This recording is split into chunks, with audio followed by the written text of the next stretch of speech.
Hello, everybody, and welcome to the Crypto Hipster Podcast. This is your host, the Crypto Hipster, Jamil Hassan, where I bring you founders, entrepreneurs, executives, thought leaders, artists, musicians, you name it, all over the world in crypto and blockchain. And today and this summer season, I am bringing to you a new compilation episode. Last year, from seasons 1, 2, and 3, I brought you the Crypto Hipsters Chronicles. And now, from season 4 and 5, without further ado, I bring you the Crypto Hipsters Mysticals. And what that is, what it was last year, and what it is this year, it's a compilation. It's a compilation of 3 or 4 podcasts together as like a montage. And on a certain topic or area of interest in crypto and blockchain, pulling from my podcasts. And now, as we're heading into the summer of 2023, I bring to you the Crypto Hipsters Mysticals. And there's going to be 22 or 23 or 24 around their episodes. And I look forward to you looking forward to it. So thank you very much for tuning in. Thank you for enjoying my podcasts. And this is going to be a summer treat for everybody. So please sit back, enjoy, and let me know your thoughts. Welcome to episode 1 of the Crypto Hipsters Mysticals. The title of this Mysticals episode is The Future of Web3 Gaming in a Global World. This Mysticals episode draws upon 4 Crypto Hipster podcasts. The first is a clip from Nicolas Gilot. He is the founder and CEO at Ultra. The second is Renz Chong, who's the CEO of Breeder DAO. Then we have Wilton, who's the co-founder and CEO of Mirai Labs. And last but not least is Marc Mercuri. He is the head of blockchain at Shrapnel. Enjoy. I still think of one of the biggest issues that we see. I mean, say the technology is there and you can do it, and that's a solution long term, right? And it's a seamless transition, right? I still think that exists today, and let me know your thoughts on this, a trust issue, right? How can we create more trust and gain the state, a better state of credibility with blockchain gaming? Because I believe there's still a stigma. What do you think about that? No, it's totally fair. It's totally fair assessment. That's history and experience. People see what happened. And nothing looked really good so far. In a sense that there was like people heard scam, there was like people who lost money, there was like all this kind of bad vibe around it. Now there was some success stories as well, but they are not gaming success stories. They're around the games industry, like you have CryptoKitties or others, which it basically opened the door to the large developers and to see that there is potential. And that's, I think, to me, where they started to, okay, that's maybe something. Let's dig a bit into it. But that wasn't a real gaming. Like there was not gamers playing, like the early crypto games. So it's really more about speculation, and that was what it was. And today we don't have yet amazing games that are like out of the box. You start to have some. You had like Cross the Ages doing super well.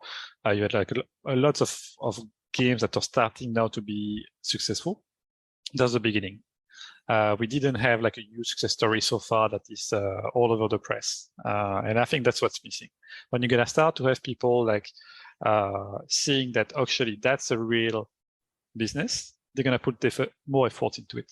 But I mean, all the large, like a Rockstar or like, I don't know, EA or whatnot, when they start to put their efforts into it, you're going to see like a big change. I mean, some tried from the large ones, but there was a problem of messaging, problem of how it's been done. But I think people learn over time, and we will be able to see, I think in the near future, we're going to start to see a much better environment than before. When you have like the large ones, incumbent that are part of it, it's less stressful for the rest. But I think that's a question of success stories. So that's where I guess you're going to leverage your experience with Tencent, right? With the institutions and with the creation of a PC gaming store, right? Like, what are some of the painful lessons that you can take from crypto plus your experience from Tencent and create, something for going forward? How do you see the merge of your two experiences in the gaming and the crypto and Tencent, so that for the future of the gaming stores? Yep. In terms of the gaming store, I think what we've seen in the past is, it really started right 20 years ago as a digital version. So Steam is, I think, almost 20 years now, maybe a bit later this year. And we've seen how it was before, so physical, then it went to digital. And basically when they did that, you started also to have like the self-publishing aspect that came with it. And that was something new, that people could self-publish. And I think that's really the big first change that happened in that space. Now today, PC game store, the main problem is that's really hard for finding great games, because there is lots of them that are great, but nobody ever saw them. Lots of uncovered gems for the players. That's today one of the biggest problem, I believe. You also have the gray market. Like, you can see a lot of website around, and usually it's not beneficial for the game developers. They don't really earn from it. So if they made a cool discount, actually the rest of the market is out of their hand. That's something that we tackled with the second-hand resale solution. So as a game publisher, you can say, hey, I will accept that your game can be resold, but only after 3 months, because I know my launch plan, how it's going to be. I know at that point in time, that's the perfect time for opening secondary market. And I will put some boundaries as well, saying, okay, you can resell, but that's minimum $20 for the game. And I will get a percentage as well. So that's all of a sudden it become an incentive for game publishers to do so. Before, they had no incentive. Even on the physical world was the same. You go to GameStop, you give your game, people buy it, but the game developers gets nothing, which not so fair. And that's really something that we make a big switch that happened with our technology, and that's because you have the blockchain tech that can allow these kind of things. And the fact that you also oh, that player is a game, even if I don't know who that is, I can still reward him. I can bring him into a tournament. I can offer him like an AMA, because we can see he was one of the early players in our games. So there's many things you can do around the clock that are valuable. That makes sense with what you said earlier, that the blockchain is still an area that everybody's learning. So that makes perfect sense to me. So I want to ask you about this. I want to shift gears a little bit more macro. I read a report on Thursday, App Radar. They're pretty good with analytics for gaming. They recently published a report showing Asia as a booming crypto gaming industry, with the US as a laggard, right? So what drives Asia's high interest in crypto gaming, and how is this growth sustainable? And then what you guys are doing in Asia? Right. I guess this ultimately ties back to the idea of like play to earn, right, as a concept. Compared to like US, or compared to, I guess, first world countries, right? Third world countries, in terms of like minimum wages, are actually very, very low, right? At one point, like games like Axie Infinity provided more income to regular, I guess, Filipinos, since I'm going to use like Philippines as like a basis, the regular Filipinos, than, going to a normal job, right? Or a typical job here. So I guess that created like a movement, which then cascaded to a lot of individuals here, and eventually allowed for more people to enter into the space. So think about it, like, because I get to earn more, like in this game, then I just would rather quit my job and then play this game. I didn't get stressed, like I didn't have to spend 8 hours, but I got more with this game than my job would ever give me, right? you have success stories where people would actually buy cars, buy houses just by playing Axie Infinity. And so that entire thing created like a new huge wave of adoption, at least on Asia side and specifically in the Philippines, right?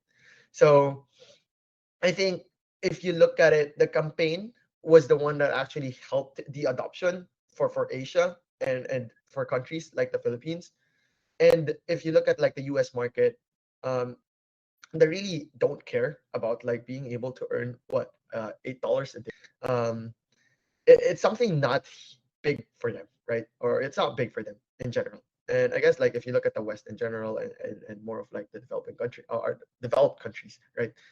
Um, it's basically their hourly wage, right? But for countries like the Philippines, it's actually very huge, and so that created like a movement. But I guess adopt like blockchain gaming. Um, I think this goes really well with how the developers are looking at it. US is actually a very lucrative market for a lot of like these games, right? And if you actually look at the population or the percentage of people that are actually spending on free to play games, a huge number or a huge portion is actually based out of the US. And so the way people are now thinking about it is that if we're eventually going to introduce like skins, wearables, or a lot of these things within games, then US is going to be like a solid market. But before that, like we need to create like games that are going to be appealing to them, right? And not like, incentivize them or motivate them via the earning component, which is what we use to actually garner like eyeballs on Asia, and specifically for developing countries, right? So it's going to be a different game altogether. And for me, like, because the quality of games isn't of the standards of what typically the US and more developed countries are actually playing, right? Time for sure. And it will take a new set or a new genre of like games aside from the initial one, which is more PvP card battler, right? So yeah. You you're building your like I say medium term games. They're building these longer term games. The crypto industry, as you know, has tremendous velocity and things change very rapidly, right? How do you keep up to speed on all the rapid advancements so that you can incorporate them into what you're building and maybe have an advantage versus the longer term games who might be outdated by the time their game is complete? You hit the nail on the head there. That was just the way we looked at it. If I'm honest with you, those very big games usually are filled with industry veterans, but because they generally will stick to their guns so long and they know how to acquire users independent of what is happening. Like when Harry Potter came out, they've obviously been building that game for many, many years, and current technology of how you would build a game is far advanced to what they had used then. But it still blew up and it still went crazy. For us, because we're a small studio comparative to most, we have about 90 staff members. We're able to pivot a bit more quickly, but also the reality is we just don't have as much money. So if we see an opportunity, we need to be able to seize it. And if we've committed to a game development of 4 years and our runway all of a sudden for some reason is 3 years, we can't even ship the game to try to make money. So as a studio, especially a startup studio, we need time in the trenches. And for us, the more games that we ship, we know that games are going to have a shelf life, but the more games that we ship, the more time we have in the trenches, the better we can be. Whereas these guys are taking very, very large risk, which sure, it may work for them and it may fail for us. That's just the way life goes, but we just felt it was a survival rate percentage, it was a better chance for us. Yeah. And you hit the nail on the head too. And you said trenches. A lot of people have a take, right? It's a take, an opinion, right, of what's going on, but they never ever been in the trenches, right? They never did that grunt work, right? So what's the benefit of like actually being in the trenches and doing the grunt work, and how have you taken your experience doing that so that you can apply it to the game and build a future for your company and the industry? Yeah, I think that's just where we've been so blessed, right? When in 2021 we had $200 million go through the platform, peer to peer, 500,000 players. We just got a lot of data, and we got to see what people do, what people's motives are, what a small change can do to a game like that, and what having an open economy can do to a game that you're meant to have full control over.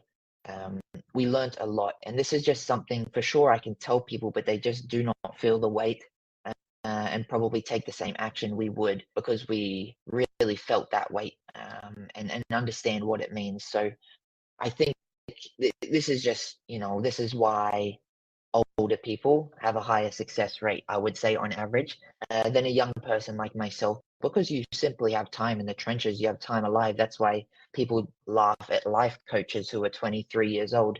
It doesn't make sense. It's impossible for you to tell me how to live a life when you have barely experienced a third of mine, for example. So yeah, this is just the way I personally do look at it. And for those guys who haven't had time in the trenches, I hope that they're looking to speak to people who have had time in the trenches, because they can obviously offer some form of advice, at least, of what not to do. Yeah. And is this, what do you see coming out of this crypto winter? Or what are some of the things that that will drive? Like, what are they? Yeah, so I think here's the thing that, and I've been an early stage tech guy for a long time. You can't see me on the call, but lots of gray hair, right? And so the thing that I've noticed, and I talk to people about in the crypto space, and I've seen this like in every technology that I've got into an early stage, right, is that there are people who are the early adopters who I would say have a high threshold for paying, right? And so like, you don't need a lot of documentation, like they're true believers, this is the world's best thing. And there's a mindset like, hey, my thing is the most important thing in the world, and you need to go through the pain to learn it. And the reality is that most people say, no, thank you, right? And so one of the things that I think is going to come out of crypto winter, and it's going to have to, it's one of the things that I'm doing as part of the platform that we're building here in Shrapnel, is that you want to empower people to do great things with the technology, right?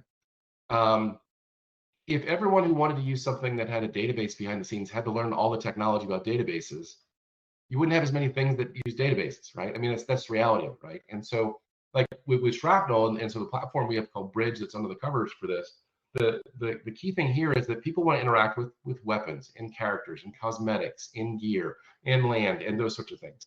And what they don't want to know is like, hey, should this be a 721 or an ERC 771 or an 1155? Oh, but if we want to rent these out, or if we want to combine these together, like which EIPs do I need to know and all this that? Like, no, I don't want to do that. I want to focus on the fun. I want to build a great game, and I want to go ahead and go do that. And so I think the people that are going to come out of crypto winter, I think you'll see some really interesting stuff in the ZK space. And I think that was already on a trajectory, and that will be a big focus. But I also think there's going to be people like us who are focusing on like, hey, this is a super powerful technology for things that you want to go do. And if you're in gaming, or if you're in finance, or if you're in insurance or media production and those sorts of things, there's a bunch of really interesting things you can go do. And the people who make it very easy for people who can do those scenarios to use it and build it into their workflows is super key. And so I think, understanding like, what's the terminology people use? Like, they don't use EIP and ERC, right? What are the workflows they use? What are the tools they use, and how do you integrate that? And so to the degree that you can reduce the friction for people to leverage the capabilities that are there, and then connect with other people is key. And I hope, education is I'm always a big believer in education, right? It's like, I'll tell you, in the early days of blockchain, I had people who would call me up. There's one guy, he was a consultant in Europe. I swear the guy was on the verge of tears. Like, dude, this can't be this difficult. Like, I built like large scale systems. Like this is it's like the documentation is horrible. And so, but this is that transition, right? Between like, hey, you're a true believer, early adopter, high threshold for pain. And so you're like, hey, I've got a day job, but I've got an idea. And so I think we'll see more stuff there. And I do think we'll see it more in the low code, no code space as well. So really sort of working with the terminology people understand, the tools they understand, and make it super easy. And I do think you'll see like games like a Shrapnel. This is one of the reasons why I'm so excited to be here. I mean, Shrapnel has the ability to influence this across multiple dimensions. It's got an amazing game. It's got this great set of creator tools, and it has a marketplace. right? And so we have all these different pieces together, so we can really sort of showcase the art of the possible there, because it's not, and everything we're doing is bridgeable, so we can go to any chain that's there and all the rest. So I'm really excited about the opportunities for folks that are there, because I think those are the things that will be getting funded. And I think the interesting thing for me about stuff in the gaming space is that, if you think, like, at its core, what is a game? A game is a universe. It's a world, right? And that world has all the analogs we have in real life, right? It's another reason why I'm here, right? And so you've got whether it's goods or services or media and those sorts of things. And so we're figuring out all the patterns here in our world, but there's no reason why they couldn't translate to the real world later on. And so I think as people build out games and things around, whether it's games or metaverse, you're figuring out a bunch of different patterns for how this could work out in a world in a playable fashion where you'll get millions of people to go bang on it. And then you can take those to other scenarios as well. So I think there's a ton here, both in the gaming space.